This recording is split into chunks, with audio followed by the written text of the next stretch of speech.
Tout au long de notre vie, nous apprenons l'importance d'être généreux, de partager et d'agir de manière vertueuse pour construire un caractère fort. Le stoïcisme, une philosophie séculaire, nous guide non seulement à réfléchir de manière lucide, mais aussi à nous épanouir dans l'existence, quelles que soient les épreuves rencontrées. Cependant, cette philosophie ne prône pas le sacrifice de soi à répétition, au point de se consumer pour réchauffer autrui ou d'être perpétuellement à disposition, excessivement serviable et attentionné. Bien que recevoir une telle générosité puisse sembler louable, qu'en est-il de notre propre bien-être? Quelles sont les conséquences d'une générosité sans borne dans un monde où le retour n'est pas toujours à la hauteur de nos dons? Si vous découvrez ma chaîne pour la première fois, je vous invite à vous abonner et à aimer cette vidéo pour me permettre de continuer à produire du contenu similaire à l'avenir. Il arrive souvent de croiser des personnes d'une générosité extrême qui se dépensent sans compter, sans rien garder pour elles-mêmes. Pour ma part, l'approche stoïcienne a été révolutionnaire, révélant non seulement la valeur du don, mais aussi cette situation résultant d'une bonté et d'une générosité exagérée. J'aimerais aussi examiner comment nous pouvons poser des limites dans notre vie en mettant en pratique les enseignements de la philosophie stoïcienne. Commençons par la première leçon. Ne vous auto-immolez pas pour réchauffer les autres.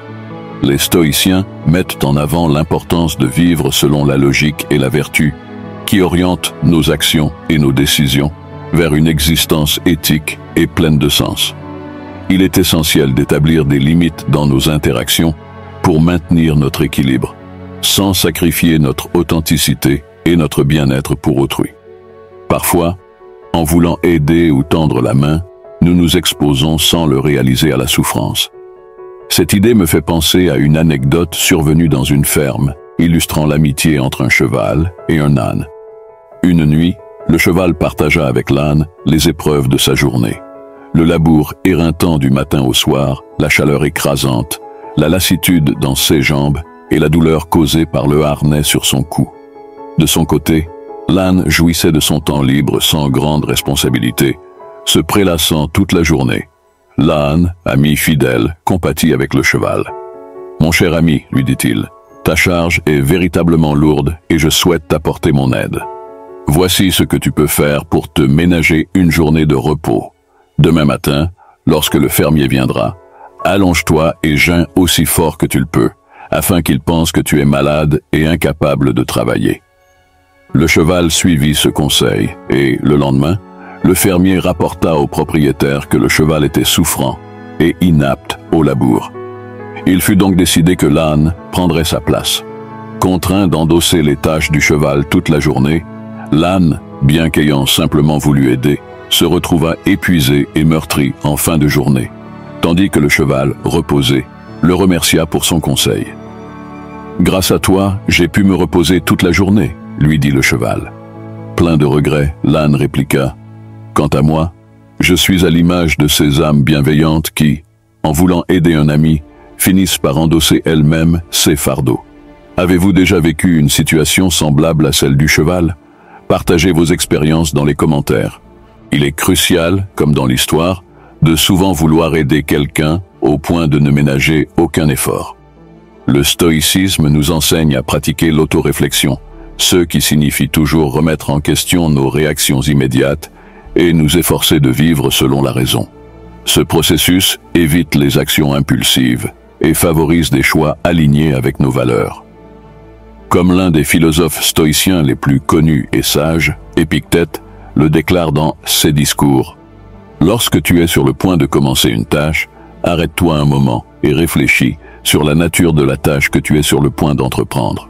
Tu accompliras ta tâche avec plus de sûreté si, avant de commencer, tu te dis à toi-même « Je veux accomplir cette tâche et en même temps, maintenir mon intégrité morale en harmonie avec la nature. » Le stoïcisme nous entraîne à un nouveau mode de pensée, et la leçon ici devient claire. Si tu veux aider un ami, fais-le, mais d'une manière où ses charges ne retombent pas sur tes épaules. Les stoïciens nous enseignent à cultiver des relations équilibrées où les deux parties contribuent de manière juste et aucune n'est sacrifiée excessivement. En résumé, le principe « ne te consume pas pour réchauffer les autres » s'aligne avec les principes stoïciens de vivre rationnellement, de cultiver des relations équilibrées et d'éviter les sacrifices excessifs qui peuvent compromettre ton intégrité et ton bien-être dans toutes les dimensions de ta vie. Leçon 2. Si tu es épuisé émotionnellement, la philosophie stoïcienne, dans sa sagesse intemporelle, nous offre de précieuses leçons sur comment établir des limites appropriées dans nos relations interpersonnelles. En nous plongeant dans la générosité sans limite, nous risquons d'épuiser non seulement nos ressources physiques et émotionnelles, mais aussi notre capacité à maintenir des relations équilibrées et saines. Prenons l'exemple de Marc Aurèle, l'un des grands exposants du stoïcisme. Il prônait l'idée de l'autodiscipline et de la modération dans tous les domaines de la vie, y compris les relations. Dans son célèbre ouvrage « Méditation », il exprimait l'importance de comprendre l'impact de nos actions sur nous-mêmes et sur ceux avec qui nous interagissons. En ce sens, être excessivement aimable sans limite pourrait être vu comme un déséquilibre dans l'équilibre émotionnel et l'autodiscipline que préconisaient les stoïciens. La générosité excessive, bien qu'elle puisse provenir d'intentions nobles, peut conduire à des situations où nous nous épuisons émotionnellement, au point de négliger nos propres besoins. Les stoïciens, comme Sénèque, incitaient à discerner entre ce qui est sous notre contrôle et ce qui ne l'est pas. Ce discernement implique de comprendre que offrir de l'aide indistinctement peut nous laisser sans énergie pour nos propres défis personnels. L'exemple classique d'Hécube, la reine de Troie, nous illustre sur le danger de perdre les limites dans l'aide aux autres. Malgré sa générosité envers son fils Polynice, la perte de limites et son dévouement inébranlable à lui ont conduit à une fin tragique. Bien qu'il soit important d'offrir du soutien, le manque de limites a conduit à des conséquences dévastatrices. Les stoïciens nous incitent à cultiver l'autodiscipline, le discernement et la modération dans nos interactions quotidiennes. Cela implique non seulement de reconnaître l'importance d'aider les autres, mais aussi de comprendre que l'établissement de limites saines nous permet de préserver notre propre intégrité et bien-être. En conclusion, les exemples et enseignements stoïciens nous orientent vers un équilibre vital entre la générosité et la préservation de nos propres limites. Ils nous incitent à réfléchir sur la manière d'offrir notre aide et notre soutien de façon prudente et discernée, soulignant que l'établissement de limites saines bénéficie non seulement à nous-mêmes, mais nous permet également de fournir un soutien plus significatif et durable aux autres. Leçon 3. La réciprocité a une date d'expiration. Offrir le meilleur de nous-mêmes sans rien attendre en retour est un acte noble et authentique, comme le souligne le stoïcisme. Cependant, souvent, en offrant de l'aide ou en étant généreux, nous espérons secrètement que les autres répondront avec le même niveau de gentillesse et de générosité. Il est crucial de comprendre que la réciprocité a ses limites. Malgré nos actions et faveurs envers quelqu'un, la réciprocité peut s'estomper avec le temps. Même si cette personne est profondément reconnaissante sur le moment et promet de se souvenir de notre aide, la réalité est que la plupart oublient les gestes de soutien avec le temps. Parfois, nous créons des attentes sur les actions des autres, supposant qu'ils agiront toujours d'une manière spécifique ou qu'ils seront là pour nous dans toutes les situations, peu importe ce qui arrive. Cette attente de reconnaissance et de réciprocité, lorsqu'elle n'est pas satisfaite, peut entraîner un conflit interne et des sentiments de déception et de trahison. Ainsi, éviter de placer notre bonheur exclusivement dans les actions des autres et donner sans attendre un retour excessif nous protège des déceptions et nous enseigne le détachement émotionnel, ce qui procure une plus grande stabilité émotionnelle et mentale. Les stoïciens indiquent que le problème réside dans nos propres attentes, en supposant que les autres répondront de la même manière que nous. Cela nous rend vulnérables. Bien qu'il soit naturel d'espérer une réciprocité, le stoïcisme nous apprend que nous n'avons de contrôle que sur nos propres actions et réactions.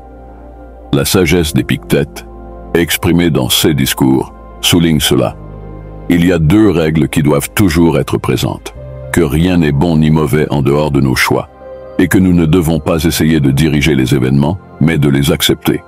Cette citation met en évidence l'importance d'accepter les événements tels qu'ils se présentent, sans créer d'attentes illusoires, ni tenter de les contrôler. En étant généreux, il est vital de se rappeler que la réciprocité ne sera pas toujours égale. Évitez de créer des attentes, car attendre une réciprocité peut conduire à des déceptions et des frustrations. La clé est de se concentrer sur ce que nous pouvons contrôler, en nous assurant que nos actions soient véritablement productives et en ne gaspillant pas d'énergie dans des situations sur lesquelles nous n'avons pas d'influence. Le stoïcisme nous enseigne que la véritable richesse réside dans notre capacité à donner sans rien attendre en retour, à trouver de la joie dans l'acte simple de donner et à maintenir notre paix intérieure indépendamment des réactions des autres. Apprenons alors à nous concentrer sur des actions qui sont à notre portée, en cultivant une générosité détachée qui nous apporte satisfaction intérieure, même lorsqu'il n'y a pas de garantie de reconnaissance ou de réciprocité. En continuant sur cette voie, nous découvrons la véritable essence de la générosité, qui ne réside pas dans l'attente de quelque chose en retour, mais dans le plaisir et la satisfaction de l'acte de donner lui-même. C'est là que réside la leçon la plus profonde du stoïcisme. Trouver la richesse dans notre capacité à être généreux de manière autonome et authentique, en établissant des limites saines qui nous permettent de préserver non seulement notre propre bien-être, mais aussi d'offrir un soutien réel et significatif à ceux qui nous entourent. Leçon 4. Les demandes reçues n'ont pas de limite. Si nous remontons quelques siècles en arrière, nous constatons que certains membres de la royauté avaient des assistants pour s'habiller, se coiffer et réaliser des tâches basiques d'hygiène personnelle. Cette absence de sens et de limite nous paraît absurde aujourd'hui. Cependant, en examinant votre propre vie au quotidien, combien de fois vous a-t-on demandé des faveurs que les personnes auraient pu faire par elles-mêmes? Les gens s'attendent naturellement à quelque chose de notre part. Le stoïcisme nous aide à définir des limites et nous fournit des moyens de les rendre réelles dans nos vies. La pratique de la modération, l'une des vertus stoïciennes, devient un guide au milieu d'innombrables demandes, sollicitations d'aide et requêtes illimitées. Le stoïcisme nous conseille d'équilibrer notre générosité. Plutôt que d'accepter passivement des demandes et des faveurs illimitées, en agissant avec modération, nous maintenons le contrôle sur nos actions, évitant les schémas qui épuisent notre bien-être. Lorsque nous assumons constamment les responsabilités des autres, nous ne nous surchargeons pas seulement nous-mêmes, mais nous empêchons également les autres de grandir et de faire face à leurs défis.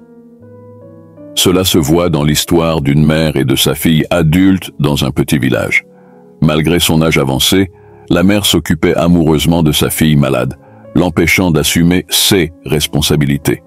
Pendant des années, la mère dépendait complètement de sa fille pour tout, et lorsqu'elle se levait, c'était seulement pour répondre à ses besoins de base, car elle ne laissait jamais sa fille seule. La mère reportait toujours ses examens médicaux de routine et ses tests. Malheureusement, un jour, la mère tomba soudainement malade et décéda, laissant tout le monde inquiet pour le bien-être de la fille, qui se retrouvait sans les soins de sa mère. Après le décès de sa mère, la fille a surpris tout le monde en reprenant sa vie normalement, démontrant comment le soin excessif, malgré de bonnes intentions et de l'amour, peut entraver la croissance personnelle. Ce dilemme affecte non seulement les autres, mais aussi nous-mêmes. En assumant constamment les responsabilités des autres et en négligeant nos propres besoins, nous nous enfermons dans un cycle de dons unilatéral. Dans cette dynamique, une seule personne donne tandis que l'autre reçoit seulement. Ce modèle épuise votre énergie et sape complètement votre bien-être émotionnel. Pratiquer la modération dans la générosité, donner de manière équilibrée, nous permet de maintenir le contrôle sur nos actions, évitant les habitudes qui épuisent notre équilibre émotionnel. Si nous nous habituons à donner constamment, ceux qui bénéficient de notre générosité peuvent commencer à attendre et désirer recevoir de plus en plus. Les destinataires n'ont pas de limite. Peu importe combien vous faites, cela semble toujours insuffisant. Il est crucial de pratiquer la générosité, mais il est également essentiel d'établir des limites claires et d'équilibrer la manière dont nous offrons de l'aide pour préserver notre paix et notre bien-être. En encourageant les autres à assumer leurs propres responsabilités et à grandir en tant qu'individus, nous suivons la sagesse de l'empereur Marc Aurèle, qui partageait ces mots dans ses méditations. Le travail d'un homme est de se tenir debout, non d'être soutenu par d'autres. Dans cet équilibre délicat, nous découvrons la vraie générosité qui bénéficie à la fois aux autres et à nous-mêmes. Sénèque, un célèbre homme d'État, écrivain et philosophe stoïcien, a laissé un héritage significatif en partageant sa sagesse à travers des lettres, y compris ses réflexions sur l'amitié et la véritable connexion dans les relations. Dans Essais et mots, il souligne que celui qui commence à être ton ami pour un bénéfice cessera également de l'être pour le même bénéfice. Une personne attirée par une récompense offerte en échange de son amitié cessera de l'être si elle ne voit plus l'avantage. Au-delà de l'amitié en elle-même, Sénèque met en avant l'importance de cultiver des liens authentiques sans motivations externes. Être excessivement généreux peut entraîner des connexions superficielles motivées par des intérêts spécifiques, qu'ils soient financiers ou quelque chose que nous pouvons faire ou offrir. Souvent, nous conditionnons notre valeur à ce que nous pouvons offrir et non à qui nous sommes, que ce soit par peur du jugement, par réticence à déplaire, ou parce que nous ne nous sentons pas dignes de quelque chose. La générosité excessive peut souvent être une manière d'exprimer cette condition. En compensation, nous finissons par exprimer une gratitude excessive et nous nous dédions trop aux autres. Le stoïcisme dans la pratique met l'accent sur l'importance de l'autosuffisance et du contrôle interne, te permettant de construire une base solide sur des principes qui ne s'alignent pas avec ce comportement. Notre sens de la valeur, de la dignité et de la satisfaction sont des sentiments internes qui doivent venir de l'intérieur. Par conséquent, nous devons travailler constamment sur notre estime de soi et nos croyances sur nous-mêmes. Cette dynamique ne se limite pas seulement à l'amitié, mais s'étend à tous les aspects de nos relations, qu'elles soient professionnelles, personnelles ou sociales. Construire des connexions motivées par des intérêts crée une base fragile qui ne résiste certainement pas à de petits changements ou défis mineurs.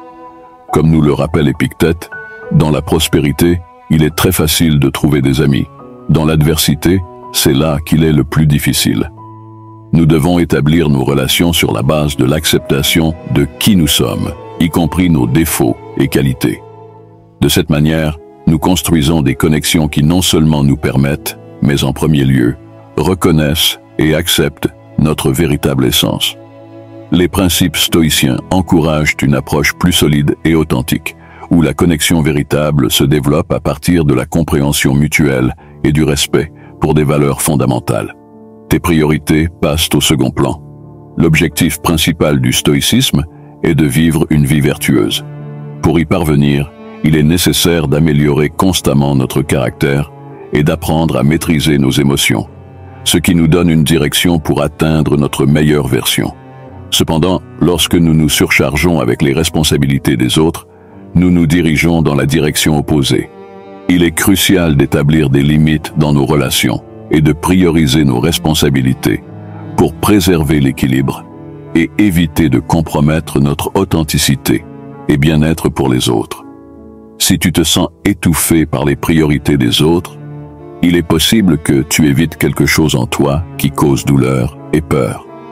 En assumant les responsabilités des autres, nous négligeons nos propres besoins et priorités, ce qui mène à l'oubli de nos propres vies.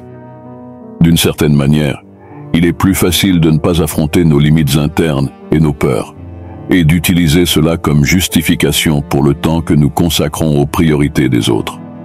Cependant, le prix de cette dévotion constante est élevé. Tu te perds toi-même dans le processus et tu réalises que ta propre vie est négligée à cause de la préoccupation excessive pour les problèmes des autres. Ta voix intérieure est noyée et tôt ou tard, face au calme de ton propre être, la douleur et la peur que tu as essayé d'éviter reviennent avec intensité. Il est fondamental de reconnaître qu'assister à nos propres besoins et priorités n'est pas de l'égoïsme, mais une forme de soin de soi et de préservation de l'authenticité. Les stoïciens nous enseignent que l'établissement de limites et vivre selon les vertus n'est pas seulement un acte d'amour-propre, mais aussi un chemin vers une vie significative. Cicéron, l'un des philosophes stoïciens les plus éminents, a exprimé cette réalité en disant « Parmi tous les jours de notre vie, peu sont consacrés à nous-mêmes. » La prochaine fois que tu te sens tenté de te perdre dans le service constant aux autres, prends un moment de pause, reconnais les émotions inconfortables qui surgissent dans la solitude et agis avec compassion. Permets-toi d'être authentique dans tes désirs et besoins, établis des limites saines et apprends à dire non quand c'est nécessaire. Tu découvriras qu'en honorant ton authenticité, non seulement tu t'enrichis intérieurement, mais tu peux aussi offrir une générosité équilibrée et authentique aux autres. Par conséquent, il est essentiel d'apprendre à distribuer ton temps et ton savoir de manière efficace et de comprendre l'importance de te mettre en priorité. De cette manière, tu peux aider les autres de manière plus significative sans ignorer tes propres besoins. Leçon 6. Avoir plus de valeur en toi-même. La philosophie stoïcienne souligne l'importance de maintenir un équilibre entre la générosité envers les autres et le soin de notre propre estime personnelle. Être aimable et généreux est une vertu, mais lorsque cette générosité se déverse et devient un sacrifice constant de nos propres besoins et de notre estime de soi, cela peut éroder notre identité et notre bien-être émotionnel. Les stoïciens nous enseignent que le soin personnel et l'estimation de soi sont fondamentaux pour une vie équilibrée et significative. Lorsque nous nous concentrons sur la satisfaction des demandes des autres, sans considérer nos propres besoins, nous risquons de perdre notre identité individuelle. Cette perte d'identité provient du déséquilibre entre la générosité envers les autres et le respect de soi-même. L'excès d'amabilité peut mener à la croyance erronée que notre valeur est exclusivement liée à ceux que nous offrons aux autres. Cette perception déformée peut donner lieu à une estime de soi fragile, où nous nous sentons valorisés uniquement par notre capacité à satisfaire les besoins des autres, au lieu d'être valorisés pour notre essence et notre authenticité en tant qu'individus. Les stoïciens nous rappellent l'importance de cultiver une auto-évaluation saine et authentique. Se valoriser soi-même ne consiste pas à être égoïste ou à ne pas aider les autres, mais à reconnaître que notre valeur n'est pas déterminée uniquement par notre capacité à plaire aux autres. Il s'agit de trouver un équilibre qui nous permet de fournir générosité et soutien tout en prenant soin de nous-mêmes et en maintenant une image claire et réaliste de notre propre valeur en tant qu'êtres humains. En résumé, la philosophie stoïcienne nous enseigne à être aimables et généreux, mais nous met également en garde contre les dangers de sacrifier notre estime de soi et notre évaluation personnelle dans le processus. Le véritable équilibre réside dans l'offre d'aide et la gentillesse, sans oublier de prendre soin de notre propre identité et estime de soi, reconnaissant que notre valeur ne dépend pas exclusivement de ceux que nous donnons aux autres, mais aussi de la manière dont nous nous valorisons nous-mêmes comme des individus entiers et authentiques. Cela conclut notre exploration approfondie des leçons stoïciennes sur la générosité, l'établissement de limites et la préservation de l'estime de soi. En intégrant ces principes dans notre vie quotidienne, nous pouvons non seulement enrichir notre propre expérience de vie, mais aussi contribuer de manière plus saine et plus équilibrée au bien-être des autres autour de nous. Si vous êtes resté jusqu'ici, merci de laisser un petit commentaire. Si vous ne savez pas quoi écrire, un merci me fera le plus grand plaisir. Très belle journée à vous.